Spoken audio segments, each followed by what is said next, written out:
अस्सलामुअलैकुम viewers, I am Ali and I am Shahid और हमारे साथ आज हसान भाई मौजूद हैं। हसान भाई, thank you so much and congratulations on your new Swift. जो गाड़ी हम आज रिव्यू कर रहे हैं वो इनकी है और ये हम स्विफ्ट का GLX CVT वेरिएंट जो कि top of the line variant है उसे रिव्यू करेंगे। आप लोगों की काफ़ी डिमांड भी थी इसके रिव्यू की, so let's see what it is.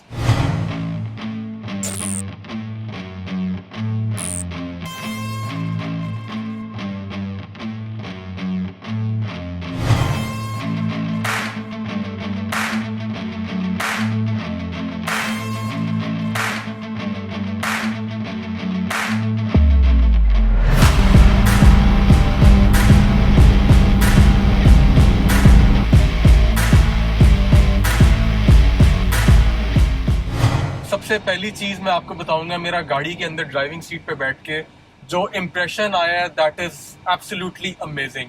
मुझे बहुत मजा आया बिकॉज सीट हाइट आप एडजस्ट कर सकते हैं। गाड़ी का जो स्टीयरिंग एंगल है, स्टीयरिंग की एडजस्टमेंट की ऑप्शन है, सीट की एडजस्टमेंट है, सो ओवरऑल आपका जो एंगल है ना गाड़ी का वो बड़ा मजेदार है। केबन की फील बड़ी अच्छी है। मुझे तो ऑनेस्टली बड़ा अच्छा लगा हसान भाई गाड़ी में बैठ के। आई एम श्योर आपने ये गाड़ी अब वैसे कोई 1800 किलोमीटर के करीब चला ली है तो आपका एक्सपीरियंस एज एन ओनर मेरे से डेफिनेटली बेहतर होगा। सो पहला क्वेश्चन मेरा आपसे ये है कि आपका क्या डिसीजन था इस गाड़ी को लेने का? क्योंकि लेट्स बी ऑनेस्ट, इस प्राइस ब्रैकेट के अंदर जो हम अभी डिस्कस करेंगे सेडान की ऑप्शंस भी हैं कुछ, बट व्हाई स्विफ्ट? पहले तो अस्सलाम वालेकुम। इसका जो परचेज डिसीजन का था, पहले तो मैंने ये किया देखा था कि रिक्वायरमेंट क्या है। बेसिकली ये मेरी मदर की गाड़ी है, तो ये गाड़ी मेरे पास यारिस भी है और मेरे पास ऑल्टो भी है, तो इसके बीच का कोई मैं देख रहा था फुलफिल करने के लिए। और इस गाड़ी को मैं काफ़ी अरसे से फॉलो कर रहा था कि मेरे पास इससे पहले इसका प्रीवियस जनरेशन भी थी। वो प्रीवियस जनरेशन के फ्लॉज वगैरह सारों को पता है, वो तो 10 साल चलती रही है। लेकिन ये जब गाड़ी आई है, एक तो प्राइस मुझे जो मिली थी वो 29-24 थी, आज मेरे हाल 3-4 लाख रुपए बढ़ चुकी भी है। तो उस वक्त के लिहाज से 3 मिलियन के अंदर हमारे पास एल्सन भी आ रही थी, यारिस मेरे पास ऑलरेडी है। तो ये गाड़ी थी कि जो नॉर्मली सिटी रन्स के लिए, जहाँ पर पार्किंग का मसला ना हो, ड्राइविंग आप ही देख रहे हैं। इसके अंदर सबसे ज़्यादा चीज़ मुझे अच्छी लगी थी गाड़ी के अंदर बैठते साथ ही कि इसकी विजिबिलिटी बहुत खुली है। तो जैसा मेरी मदर ने गाड़ी चलानी होती है तो उनके लिए ज़रा इजी है इस गाड़ी को ड्राइव करना। प्लस ये गाड़ी अभी मैं नथीगली भी लेके गया था, गाड़ी की ड्राइव कहीं मुझे अंडर पावर्ड नहीं लगी। गाड़ी बहुत अच्छा रिस्पॉन्स था। ठीक है, गाड़ी के अंदर आपने भगा के देखें, गाड़ी के अंदर कहीं आपको नहीं लगता गाड़ी के अंदर पावर नहीं है। आई थिंक स्विफ्ट जो है ना, ये एक ऐसा बैज है जो कि ऑल ओवर द वर्ल्ड इसको एक हॉट हैचबैक के अंदर कंसिडर किया जाता है। और हॉट हैचबैक्स का पाकिस्तान में तो अनफॉर्चुनेटली एक लोगों का मेंटल क्रेज भी होता है कि जी गाड़ी बड़ी गड्डी हो, जी बड़ी डिग्गी वाली गड्डी हो, वरना hot hatchbacks all over Europe आप जाएं तो वो तो प्रेफर ही हैचबैक्स को करते हैं अपनी सिटी ड्राइविंग के लिए। सो स्विफ्ट अनफॉर्चुनेटली पाकिस्तान में वो मकाम नहीं बना सकी बिकॉज ऑफ द वे पाक सुजुकी ने जिस तरह इसको पहले ऑपरेट किया था, मार्केट किया था। But overall Swift as a car, even Japan में देख लें आप, यूरोप पूरा देख लें, यूके वगैरह में, हर जगह पे it's a very good car. Exactly, मैं इस चीज़ को बिल्कुल सेकंड करूंगा। गाड़ी की ड्राइव के अंदर आपने फील किया होगा, गाड़ी में बैठे कहीं आपको ये नहीं लगता कि आप यार सस्ती गाड़ी है, सुजुकी में बैठे हैं। पहली बात तो ये कहेंगे कि बहुत मेजर अपग्रेड है सुजुकी का, सुजुकी से ही। जो सबसे अच्छा पहले क्लस्टर है आपका, स्टीयरिंग व्हील है, और सबसे इम्पोर्टेंटली गाड़ी जिस तरह भागती है, यानी कि इसका मेरा ख्याल है 11 to 12 सेकंड 0 to 100 है। एक्चुअली 0 to 100 तो आप लोगों ने पहले शुरू में देख ही लिया है। हसान भाई ने जो बात की है वो 0 to 100 तब तक हमने रिकॉर्ड नहीं किया हुआ था, बट जो हमने रिकॉर्ड की है उसमें आपको पता लग ही गया होगा कि इनका गेस जो था वो कितना क्लोज था। अगर वैसे देखा जाए तो पाक सुजुकी ने एक पूरी जनरेशन ही स्किप कर दी थी स्विफ्ट की। उसके बाद तो बहुत इंतहाई बड़ा मेजर अपग्रेड है in terms of features, design, everything. वो एक जनरेशन जो स्किप हुई है वो वैसे आपस की बात है, वो मुझे इतनी कोई अच्छी नहीं लगी थी वो जनरेशन। अच्छा, इसके अंदर एक और चीज़ मैं ऐड ऑन करूंगा। जब से मैं गाड़ी चला रहा हूँ, जिस समय लेके गए, लोग इसको रुक के देखते ज़रूर हैं। एक दफ़ा हाइट टर्नर ज़रूर होता है कि गाड़ी गई कौन सी है। और इसके जो पीछे से आप देखें, इसका स्टांस जो है काफ़ी वाइड है और उसकी वजह से रोड ग्रिप बहुत अच्छा है। इसका जो स्टांस है ना पीछे से बड़ा वो स्पोर्टी सा है, एकदम से नीचे से आके गाड़ी बल्ज आउट करती है। एक प्रॉपर अच्छी आपको हॉट हैचबैक वाली फीलिंग आती है गाड़ी। एग्जैक्टली। अच्छा हसान भाई, एवरेज जो इस पे मीटर पे मुझे शो हो रही है ये तो 13 है, इन रियलिटी क्या एवरेज है इसकी वैसे? ऑन द हाईवे ये गाड़ी जो तकरीबन 130 140 से अबव ही चलाई है, 170 भी हिट करते रहे इसके ऊपर। तो इसने एवरेज तब दी थी 14.5, ठीक हो गया। लेकिन अगर आप इसको 120 वगैरह पे ड्राइव करेंगे तो आई रेकन के 17 to 18 आ जाती है। और नॉर्मली कंबाइंड कर लें सिटी एंड हाईवे, तो I think it's more than 14। बड़ी इंप्रेसिव फिगर्स है वैसे देखा जाए तो। मतलब अगर हाइब्रिड वाली मेंटेनेंस भी नहीं आपने कल को करवानी, बैटरीज वाली और बाकी चीजों वाली, तो for a petrol powered car, purely petrol, काफी अच्छे फिगर्स हैं ये। बहुत अच्छे फिगर्स हैं। और एक स्वीट स्पॉट है कि जहाँ पर ना आपकी पॉकेट पे हैवी होती है और ना ये पावर पे कॉम्प्रोमाइज़ कर रही है। जो हमारी पिछली वाली स्विफ्ट का वर्जन था वो पेट्रोल के ऊपर बहुत हैवी थी, वो नॉर्मली 11-12 इससे ज़्यादा नहीं देती थी गाड़ी एवरेज, और पावर लगता था कि वो बहुत भागती है। लेकिन मैंने दोनों गाड़ी वो भी रखी थी, और ये इसके बाद ये गाड़ी मुझे भागने में और एफिशिएंसी वाइज दोनों में बेहतर लगी है पिछली जनरेशन से। अच्छा, और ह्यूज डिफरेंस। उसके अंदर जो मैनुअल थी वो तो भागती है नो डाउट, लेकिन उसकी जो ऑटोमेटिक है वो हमने रिव्यू भी की थी, आपको लिंक इस वक्त स्क्रीन पे नजर भी आ रहा होगा। उसकी जो ऑटोमेटिक है वो तो बहुत ज्यादा स्लगिश फील होती थी अनलेस आप उसको मैनुअली शिफ्ट कर रहे होते थे गेट टाइप को एल से एस में, और उसमें फिर वो बेहतर थी। बट वो ऑटोमेटिक ही लेनी है तो फिर बंदे को ये काम नहीं ना करना चाहिए। मैंने जब गाड़ी को शोरूम में देखा था ना पहली दफा, तो मैं बहुत ज्यादा इम्प्रेस था। मुझे लग रहा था कि इसकी गाड़ी की जो क्वालिटी है वो भी सुजुकी ने इम्प्रूव की है। लेकिन अब मुझे थोड़े से मिक्स्ड रिव्यूज सुनने को मिल रहे हैं। कुछ लोग कह रहे हैं कि जी एज टिपिकल ऑफ पाक सुजुकी, गाड़ी के अंदर कहीं ना कहीं पे कोई क्वालिटी इश्यूज फील होते हैं। आपको कोई क्वालिटी इश्यूज गाड़ी में रियलाइज हुए, कोई फील हुए आपको एज एन ओनर? अच्छा, इसमें मैं दो चीज़ें ऐड करना चाहूँगा। फर्स्ट ऑफ ऑल, जब गाड़ी ली थी तो मुझे पेंट के ऊपर ऑरेंज पील बहुत ज़्यादा नज़र आई, जिससे मुझे लगता था कि गाड़ी की जो शाइन है वो जितनी होनी चाहिए वो नहीं है। तो जब हम उनसे पूछते हैं तो डीलरशिप कहती है जी हम इसी तरह ही गाड़ी हैंड ओवर करते हैं। तो एक तो ये मुझे काफ़ी ज़रा सेटबैक था मेरे लिए। और सेकेंडली जो इसके अंदर जो टायर्स हैं, हालांकि इसके अंदर ब्रिजस्टोन का इकोपिया लग के आया हुआ है, राइट, और उसी तरह जिस तरह सोनाटा है, सोनाटा के अंदर प्रेली लग के आया हुआ है, उसकी ड्राइव, उसका शोर का लेवल बहुत ज़्यादा था, लोग वो भी चेंज। उसी तरह मुझे ये लगता है कि ब्रिजस्टोन भी हमें चेंज कराना पड़ेगा। अगर आप इसको देखें, इसके रोलिंग नॉइस कितनी आपको फील हो रही है, काफी ज्यादा फील हो रही है, ठीक ठाक नॉइस। एग्जैक्टली। तो जिसने भी गाड़ी ये लेनी है, मेरी रिकमेंडेशन तो यही है कि आप लेते साथ अगर आप इसको चेंज करवा लेते हैं टायर्स, तो डिफरेंस इतना ज़्यादा नहीं फील आपको पे करना पड़ेगा। मैं ज़रा थोड़ा सा डिले हो गया था, नहीं कर पाया। मैंने इवन पाक सुजुकी को रिटर्न कंप्लेंट भी भेजी थी, मेरी बात नहीं सुनी और उन्होंने उसको मार्क्ड एज रिजॉल्व शो कर दिया था।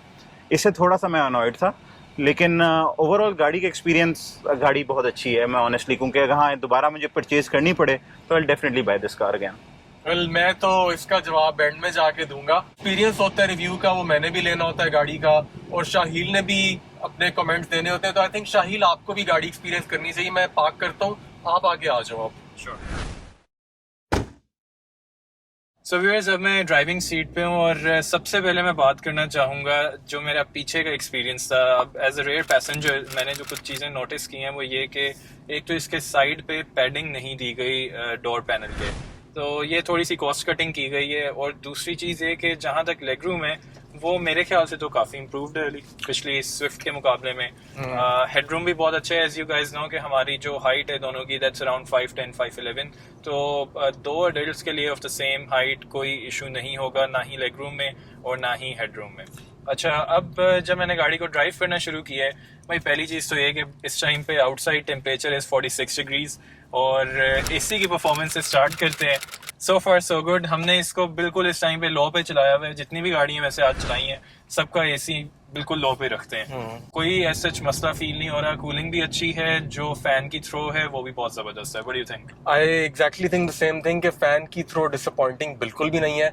अभी लो पे है, इसको अगर हम तेज कर भी लेते हैं तो और ज्यादा थोड़ी ठंड की फीलिंग आना शुरू हो जाती है। मतलब पाक सुजुकी गाड़ी का एसी नहीं लग रहा, किसी अच्छी गाड़ी का एसी लग रहा है। बिल्कुल। अच्छा, मैं देख रहा हूँ कि इसका ये जो कप होल्डर का साइज है ना, ये भी कोई बहुत बड़ा नहीं है। इसके अंदर प्रोबेबली जो छोटी बॉटल्स होती हैं वो आ सकती हैं। मुझे तो शायद लग रहा है कि ये जो बड़ा कॉफी वाला ग्लास होता है डिस्पोजेबल, वो भी शायद इसमें मुश्किल से पूरा आएगा। What do you think? हाँ, मेरा भी यही ख्याल है। और जो अगर इसके आप डोर में स्पेसेस देखेंगे फॉर योर बॉटल होल्डर, तो वो भी बिल्कुल आई थिंक 500 मिलीलीटर वाली बॉटल ही इसमें आ सकती है। इस गाड़ी में रेयर आर्मरेस्ट जो है वो नहीं दिया जाता, तो दैट्स अ बमर। और उसके अलावा एक और चीज़ जो मिसिंग है वो ऑब्वियसली इसमें जो फ्रंट आर्मरेस्ट है वो भी नहीं है। अब ये आप ऑप्ट कर सकते हैं एज एन ऑप्शनल एक्सेसरी, जिसके लिए आपको पाक सुजुकी को एक्स्ट्रा पैसे पे करने पड़ेंगे। अच्छा, और एक और चीज़ जो मुझे थोड़ी सी अनोइंग लगी, जब मैं गाड़ी से उतर के इसे लॉक किया तो ऑल द इस गाड़ी में ऑटो रिट्रैक्टिंग साइड मिरर्स हैं, लेकिन जब आप लॉक करते हैं तो वो खुद ब खुद फोल्ड नहीं होते और उसका कोई बटन भी नहीं है, कोई सेटिंग भी नहीं है कि वो ऑटो फोल्ड हो जाएं। तो दिस इज़ समथिंग जो मुझे लगता है कि इसमें होना चाहिए था। वो थोड़ी सी एक कस्टमर सेटिस्फेक्शन में एडिशन करता है। अच्छा, आई एम श्योर कि जो ये गाड़ी लेना चाहेंगे वो बहुत इंटरेस्टेड होंगे इस गाड़ी के सेफ्टी फीचर्स में। जब हमने इस गाड़ी की प्रीव्यू वीडियो बनाई थी तब भी हमने इस पे बहुत एम्फेसिस दिया था। इस गाड़ी में पाक सुजुकी ने एयर बैग्स में कोई कॉम्प्रोमाइज़ नहीं किया, जो कि बहुत सी अदर लोकल कंपनीज करती हैं। इसमें 6 एयर बैग्स हैं, वो फ्रंट पैसेंजर्स के लिए 2 सीट्स में हैं, 2 पिलर्स में हैं और उसके अलावा ऑब्वियसली डैश और स्टीयरिंग में भी हैं। बाकी ब्रेक्स भी इसकी बहुत मुनासिब है, हमने इसको टेस्ट भी किया है और गाड़ी कभी भी आपको ये फील नहीं करवाती कि वो कंट्रोल से निकल रही है। इवन हाई स्पीड्स पे भी इसकी स्टेबिलिटी बहुत आउटस्टैंडिंग है। आपने ये सेफ्टी की बात की 6 बैग्स वाली, उसके अलावा आप देखो कि इन्होंने और भी काफ़ी चीज़ें फीचर्स के अंदर भी ऐड की, जैसे आईमेड ऐड कर दी। ऑल्दो उसका जो कंट्रोल है वो बहुत ज़्यादा कॉम्प्लिकेटेड है और क्रूज कंट्रोल इन्होंने डाल दिया है, हिल स्टार्ट असिस्ट दे दिया है, ट्रैक्शन कंट्रोल दे दिए। इसमें से कुछ चीज़ें तो बल्कि ऐसी हैं जो कि होंडा सिटी के अंदर भी नहीं आ रही। अच्छा, होंडा सिटी के साथ हम इसको कंपेयर उस तरह से नहीं कर रहे, ये एक हैचबैक है, वो एक सेडान है, लेकिन बिकॉज ऑफ द प्राइस, दोनों की प्राइस ब्रैकेट चूंकि सेम है, तो इस वक्त जो मेन डिबेट बायर के माइंड में चलती है वो यही चलती है कि सिटी और यारिस और Swift which is a hatchback. So ये पॉइंट मैं इसीलिए रेस कर रहा हूँ और इसीलिए क्लियर कर रहा हूँ आपको। बिल्कुल। और व्यूअर्स, ऑब्वियसली हम आप लोगों को एक बार फिर इनवाइट करना चाहेंगे हमारी फेसबुक कम्युनिटी पे, जिसका लिंक अभी आपको स्क्रीन पे नजर आ रहा होगा, और हमारा इंस्टाग्राम का पेज भी आप फॉलो करें, वहाँ पे आपको डेली अपडेट्स दी जाती हैं। अच्छा, आपने एक ऑड सी चीज़ नोट की होगी इस गाड़ी में कि इसके जो पार्किंग सेंसर्स हैं वो ब्लैक कलर के डॉट्स आपको बड़े बुरे प्रोमिनेंट से नजर आ रहे हैं। सो आई डोंट नो वो उसको पेंट करने में मैचिंग क्या इशू था पाक सुजुकी को, बड़े ही ऑड लगते हैं, स्पेशली जो लाइट कलर्स की गाड़ियां होती हैं ना, वाइट हो गया, सिल्वर हो गया, उसमें तो वो बहुत ही ऑफ लग रहे हैं। बिल्कुल। अब ये गाड़ी तो खैर ग्रे है तो इसमें इतना ज्यादा शायद फील ना हो, लेकिन एज यू सेड के ब्राइट कलर्स में तो बहुत ज्यादा वो पॉप आउट कर रहे हैं। सो व्यूअर्स, अब हम इस गाड़ी का कैबिन इंसुलेशन टेस्ट करेंगे using this app on the phone, और इसका क्राइटेरिया बहुत ही सिंपल है। हम 60 किलोमीटर/आवर की स्पीड में कुछ देर के लिए गाड़ी को चलाएंगे और एंड पे इसके रिजल्ट को कंपेयर करेंगे with most of the cars of the same category जो हमने अभी तक टेस्ट की हैं। So let's go.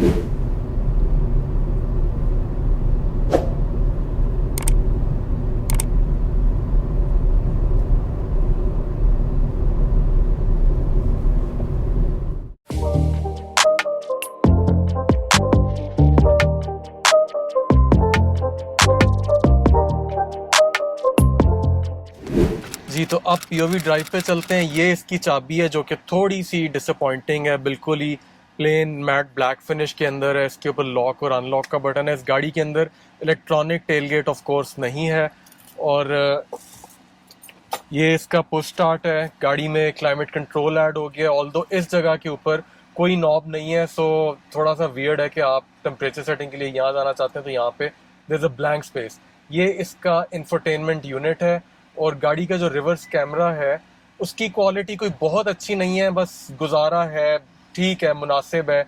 चलें, कैमरा वहाँ पे है, ये अच्छी बात है, होंडा की तरह ऑप्शनल नहीं है। और अच्छा, मैं एक चीज़ देख रहा था कि गाड़ी का ये जो मीटर है, इसका ये जो पार्ट है जहाँ पे गाड़ी के ये इंडिकेटर्स, हेडलाइट्स और ये इसके लाइट्स चलती हैं, यहाँ पे कोई स्क्रीन नहीं है, तो ये जगह स्क्रैच प्रोन होगी। और इवन ये जो नीचे वाली स्क्रीन है जिसपे आपको इन्फॉर्मेशन और ये डिजिटल स्पीड नज़र आ रही है, इसके आगे भी कोई ग्लास या ऐसी कोई चीज़, प्लास्टिक का कोई पीस नहीं है। तो यहाँ पे एज एन ओनर आपको बहुत केयरफुल होना पड़ेगा इस जगह के ऊपर स्क्रैचेस ना पड़े ज़्यादा। गाड़ी की विजिबिलिटी फ्रंट वाली बहुत अच्छी है। गाड़ी की एक तो जो केबिन की ओवरऑल फील है, स्पेस है, वो बहुत ज़्यादा स्पेशियस फील होती है। आपको बिल्कुल नहीं लगता आप किसी छोटी गाड़ी हैचबैक में। और उसके अलावा जो गाड़ी का व्यू है फ्रंट का, वो भी बड़ा अच्छा है। गाड़ी की व्यूइंग विंडो जो सी है वो बिल्कुल ठीक है। जो पिलर्स हैं उनका एंगल चूंकि शार्प है तो उसकी वजह से कोई इतना ज़्यादा ब्लाइंड स्पॉट भी नहीं बन रहा, मिनिमम है। लेकिन ये जो नीचे वाला पार्ट है, इसके ऊपर हमने जब सिविक रिव्यू की थी तो आपको मैंने उसके अंदर बताया था कि जो साइड व्यू मिरर है वो डोर पे लगा हुआ है, उसकी वजह से ये जो क्वार्टर प्लास्टिक की ट्रिम में यहाँ पे व्यू खुल जाता था। तो इसमें जब ये पार्ट भी यहाँ ऐड हो रहा है और ऊपर से पिलर आप देखें नीचे से ये चौड़ा हो रहा है, तो ये थोड़ा सा नीचे का पार्ट आपको, अगर ये जो कर्ब स्टोन आप साइड पे देख रहे हैं, आप इसको पार्किंग करते हुए, ये टर्न करते हुए आपको प्रॉब्लम होगी, तो आपको बाहर से ऐसे देखना पड़ेगा गाड़ी के बाहर होके। जो रेयर विजिबिलिटी है गाड़ी की, वो पीछे इसमें हेडरेस्ट मौजूद है और हेडरेस्ट ऊपर करके थोड़ी सी डिस्टर्बिंग हो जाती है, मतलब थोड़ी सी कम हो जाती है, लेकिन कोई इतनी बुरी भी नहीं है। मैं तो यही कहूंगा कि मुनासिब है। गाड़ी का जो साइज है उसके हिसाब से इसका टर्निंग रेडियस इस गाड़ी को बहुत अच्छी तरह कॉम्प्लीमेंट करता है। गाड़ी मेरा ख्याल है शहर में बहुत ज्यादा मैनूवरेबल होगी। ट्रैफिक के अंदर आपको गाड़ी जोन सी है वो बिल्कुल प्रॉब्लम नहीं करेगी। यहाँ पे अगर मैं इसको, रोड इज क्लियर, मैं अगर इसको ये फुल स्टीयरिंग लॉक करके टर्न करता हूँ, आपको just to give you an idea, तो ये देखें कितनी छोटी सी जगह पे गाड़ी ने सिर्फ इस यू टर्न के अंदर से गाड़ी ने इजीली टर्न ले ली और बहुत ज्यादा स्पेस अभी भी बाकी है। ग्राउंड क्लियरेंस जो है गाड़ी की, वो भी पाकिस्तान में जो एक बीमारी होती है कार मैन्युफैक्चरर्स को कि गाड़ी को बहुत ज्यादा रेस कर देते हैं, इस गाड़ी को इतना रेस नहीं किया गया जितना कि दूसरी कुछ गाड़ियों को किया गया। जैसे आपकी सिटी को बहुत रेस कर दिया गया, आपकी यारिस को बहुत रेस कर दिया गया, और उसकी वजह से कोई आपको ये है कि ड्रॉबैक भी नहीं आ रहा गाड़ी की हैंडलिंग और राइड के अंदर। And at the same time गाड़ी स्पीड ब्रेकर्स पर नहीं लग रही। हमने जो ओनर है हसान भाई, उनसे भी पूछा, वो कहते हैं कि उन्हें कभी पैसेंजर्स बैठा के किसी स्पीड ब्रेकर पे कोई प्रॉब्लम नहीं हुआ। अच्छा, अब मैं आपको इसकी ट्रंक स्पेस भी दिखा दूंगा। यहाँ पे नीचे इसका छोटा सा बटन है और इसकी जो ट्रंक स्पेस है वो पिछले मॉडल के मुकाबले में मुझे इसकी ओवरऑल ये विड्थ भी ज़्यादा लग रही है और इसकी मुझे डेप्थ भी अच्छी लग रही है। और जो सीट्स हैं इसकी वो बड़ी यूटिलिटी वाइज 60-40 स्प्लिट हैं। So just like every other hatchback आपके पास ये भी एडवांटेज है इसके ट्रंक स्पेस के अंदर कि आप इसको फोल्ड करके लॉन्गर आइटम्स कैरी कर सकते हैं, बड़ी चीज़ें रख सकते हैं। लेकिन एक ड्रॉबैक इसके अंदर है कि ये मैजिक सीट्स की तरह फ्लैट नहीं होती। सो आपको ये देखें, ये सीट के ऊपर आपको एक गैप मिल रहा है as compared to the floor of the car.